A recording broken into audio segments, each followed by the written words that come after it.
Hello YouTubers, it's Godzilla 24 coming at you with another video today, and it's another Godzilla vs. Kong video, and I'll be reading off a Reddit discussion post or thread, whatever, of the supposed Godzilla vs. Kong movie.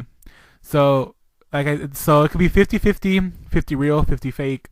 So so we don't know if it's real or fake. I'm gonna read the vague description first, and then afterwards I'll read the whole entire script supposedly of what happens in the movie. And these two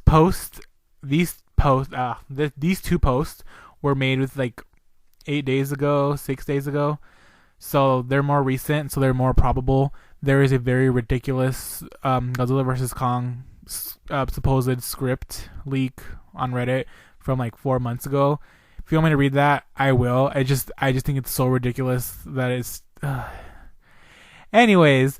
So let's get started. Okay, I'm going to start off with the vague description first. So I'm going to read it off. Okay.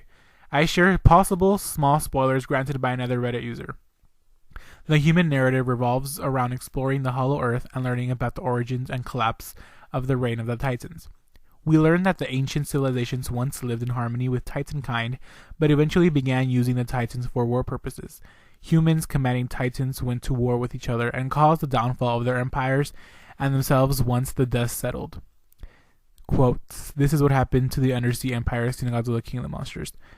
Quote, with the ancient civilizations crushed, the Titans mostly turned their backs on humanity and fell into hibernation, awaiting a new age so that they could rise again. With the Titans awakening into the world, it seems humanity still has plans to harness Titan power by any means, either by enslaving them or, if that doesn't work, creating their own unnatural bioengineered Titans, which upsets the balance of the natural order. So that's the end of the vague post. I mean, it's vague, so it could go either way, but so let's get on to the Godzilla vs. Kong script. So I guess you can say spoilers ahead. So let's get started. Human stuff. Several years after the Battle of Boston, humanity and Titans seem to have renewed their semi-peaceful coexistence with each other. Madison and Mark Russell now live in California. Madison now suffers from minor PSTD. Isn't it PSD? Okay, whatever. And Mark has taken over Dr. Sarasawa's spot as the Godzilla guy. Monarch has set up a base on Skull Island in order to search for a possible entrance of the Hollow Earth and to keep watching on Kong. G-Team is now a full-force and military-backed group that deal with Titans. Each G-Team group is classed by which Titan type their team specializes in, dealing with Lesser, Major, and Apex. Movie follows Apex group. A giant robot, a scarecrow, that's interesting, has been built on Skull Island to detour Titans that had been trying to come to Skull Island. The machine had a built-in and modified version of the Orca in it to release a signal of "stay back." During this time, Monarch had become aware of seismic activities and sinkholes appearing at an increasing and alarming rate around the world. Monarch decides to have their newly formed G-Force to travel around the world and investigate the sinkholes. Main human villains are Ren Sarasawa, the son of Dr. Sarasawa, and Demian Bichurs, I don't know how to say that last name, I'm sorry, character, a wealthy man whom is wanting revenge on the Titans after what happened to his family in Mexico. Ren was jealous of his father's attachment to Godzilla and blaming the Titan for their estranged relationship. After hearing that his father sacrificed himself to save Godzilla, Ren makes it his mission to kill Godzilla at all costs. Keeping his mission secret, Ren is recruited by Monarch to work on the Mechagodzilla project. Little did Monarch know, but him and Alan Jonah had been in contact for some time. Jonah happened to mention the head of Ghidorah being found in Mexico, and it could be used for something. Godzilla and Kong's history.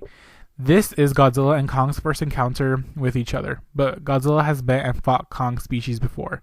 Cave paintings discovered show and tell a story of Kong's kind being an invasive species and a major threat to ancient humans, causing fear due to their territorial nature and large numbers. Godzilla arrived one day and attempted to control the situation. Kong's species would refuse to abide and submit to his dominance, unlike the other Titans. This results in a war between Godzilla and Kong's species, Godzilla ultimately winning and forcing Kong's remaining species away from the main world and into the Hollow Earth. They would eventually arrive at Skull Island, where they would meet their end to the Skullcrawlers not long after. Kong is a special case for his kind. He's the first to actively protect humans that need his help. Kong sees humans similar to him as he grew up alongside them on Skull Island. Motives for fighting. Oh, dang, did I not get that? Oh, I did. Okay. Godzilla sees Kong as just another familiar foe from the past, but now is much bigger. After Kong proves himself to be worthy opponents, Godzilla takes Kong's existence much more serious and a priority to exterminate. Kong sees Godzilla as a threat to humans and an invader of his territory. The winner? Godzilla. Kong isn't meant to win in the end against Godzilla, but to prove that he can hold his own through multiple fights with someone much larger and stronger than him, gaining respect and his own spot in Godzilla's kingdom. Convenient since Skull Island is sucked into the ocean, leaving Kong homeless. Rodan doesn't die, but suffers another major injury during a brief battle with Mechagodzilla and is out of the remainder of the film. Mechagodzilla, its design is based off a classic design and something from one of the video games. MG has several built-in weapons on its bodies and arms, its major ones being maser cannons and a Freon cannon. Mechagodzilla is a prototype anti-Titan machine using a biocomputer for its brain, which is powered by Ghidorah's brain with a few cybernetic enhancements. Ghidorah's brain is able to communicate with people similar to speak and spell. Example, hello, Dr. Mark Russell. In one of the battles, Ghidorah's brain recognizes Godzilla and attempts to take revenge out on him, locking the pilots out by using the autopilot.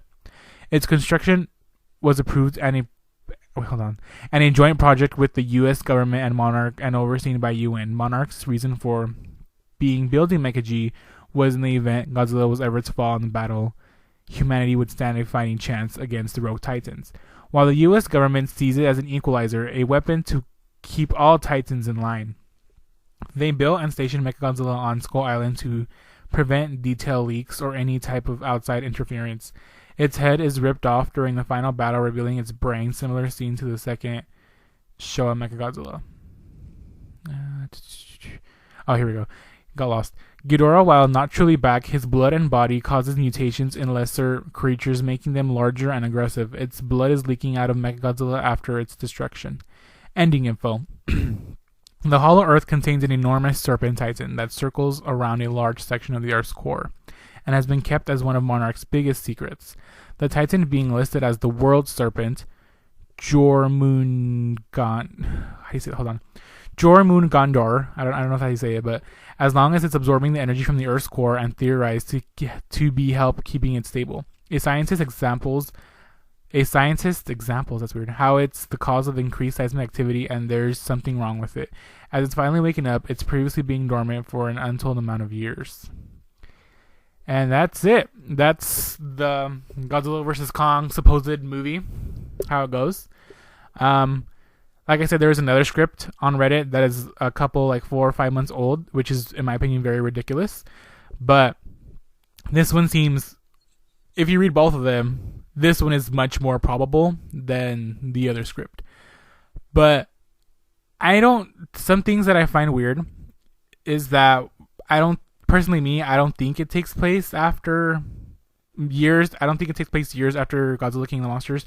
I thought I read somewhere where it said that it takes place right after the battle in Boston, maybe a couple months later. But I do like the aspect, because we don't know if this is true or not, so I'm just gonna call it a theory. I do like the theories about Godzilla and Kong. I just find it weird that Kong's species was kind of an invasive species. I do find that weird, but it does bring a good origin to how they came on Skull Island through the Hollow Earth. Let's see. My thing that throws me off a little bit is that they say Rodan fights Mechagodzilla, but that's it. They say no introduction. There's not enough description for that, but whatever. The Mechagodzilla design, when I read the script the first time, or the post discussion, whatever, sorry, I just pictured the poster Mechagodzilla from the 1993 version. I forgot the specific name of that Mechagodzilla version. It's not number 2.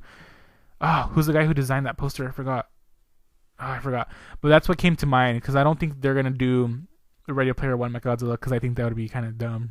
But we're using that design. But I do like the idea that they would use Ghidorah's brain. I think that's pretty interesting, and it kind of, in a way, homages slightly to Kiru. I do like that. And I do really like the fact of the world serpents. I believe that is from the same mythology Thor is from. The Viking. I'm really bad. I don't watch Marvel movies, so I don't know. I should have done more research before making this video. But I have heard of the world serpent. Supposedly, if I am correct, I have seen like one video or two videos from the What Ifs channel that if he wakes up and like moves or something, that the whole world is destroyed, and if he's asleep just moving around, we're still alive. I don't know, but I do like that theory. If that is true, I really do like that. It's a way to keep them, if the monsters were to continue to keep it going, but I don't think necessarily it would be a good way to continue it. Like, it's a really cool theory that there's a Titan within wrapped around our core. But if you were to make a movie after Godzilla vs. Kong, it's like Godzilla can't defeat that because then the whole world's pretty much gonna like explode or stop rotating and burn into a crisp. So I don't know, but it's really interesting. I just burped, sorry. But yeah, I don't know. What do you guys think about it? Like I said, I'm 50-50 on it. It sounds pretty cool. It sounds way more better and reasonable than the other script. But yeah, thanks guys. Thanks for watching. Please like, subscribe, comment, and share. Let me know what you guys think about it. And yeah, thanks guys.